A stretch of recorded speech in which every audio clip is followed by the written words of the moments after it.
Like all children, Arthur grew to an age when he first noticed death. He was 4 or 5 when Merlin found him crouched in the forest staring at a small pile of gray feathers, the remains of which had once been a sparrow. What happened to it?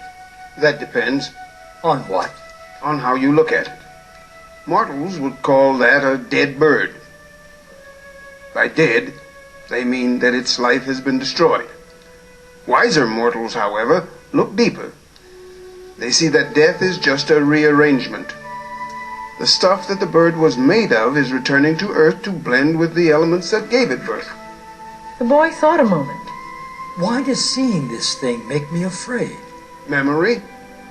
You have stored in yourself countless ideas and images about death that you bring into this world. And as these ideas and images unfold, you remember the fear and pain attached to these memories.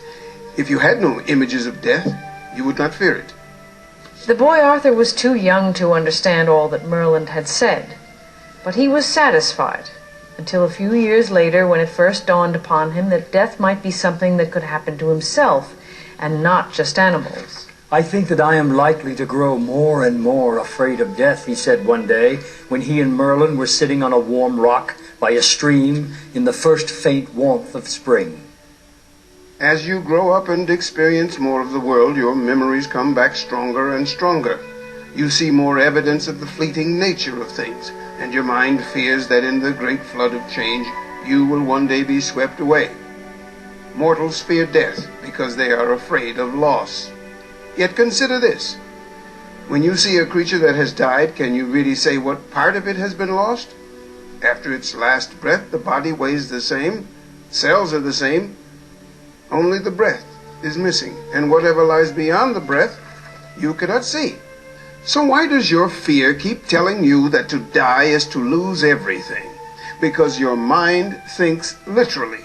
Because you mortals own houses and possessions, because you have families and cherished experiences, losing these becomes a terrible fright. I'll tell you a secret, however. Nothing is lost at the moment of death. Death is a beginning, not an ending.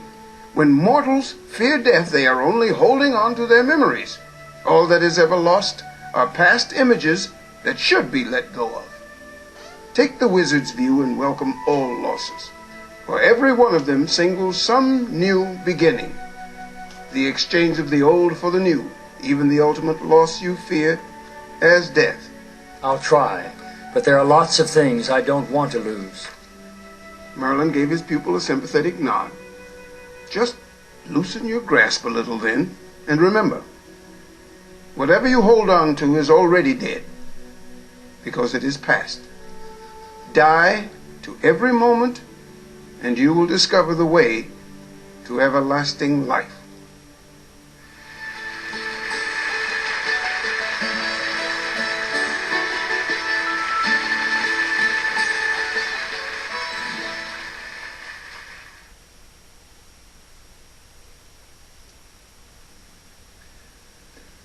Aware of myself simply as myself, in my knowingness, I embraced death and caught her in my arms like a lover.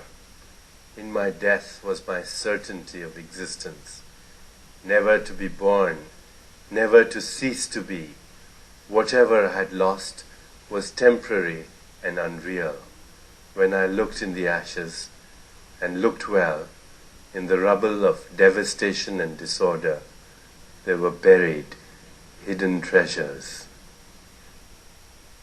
What we've learned here is that death is not the opposite of life. Dying is the process of allowing some old formation of energy and information to transform into a new form. In that sense, dying is an aspect of life because it is simply change, and life is always changing.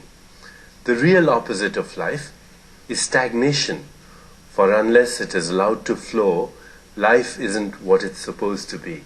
It isn't fresh and new. As an aspect of life, dying should be consciously embraced, for we all want newness and freshness in our lives. And to have that, we must consciously die to the old patterns, the old behaviors and beliefs that represent stagnation. Die every day and you will attain everlasting life. In giving us this lesson, Merlin is trying to have us shed our instinctive fear of loss. The truth is that death is unknown. It seems to be an ending because the physical body ceases to operate. But the sages and teachers insist that it is really a beginning, an entry into another organization of energy and information. Since that holds true for all other forms of dying, since natural cycles of rebirth always contain the death of the old, I think we can believe what the wizards say. We can begin to turn against fear and explore the possibility that we will never die because we were never born. To explore this means to begin to experience yourself in your spiritual aspects more and more every day. As long as you identify with your body, then the obvious fact that the body declines over time will reinforce the fear of death.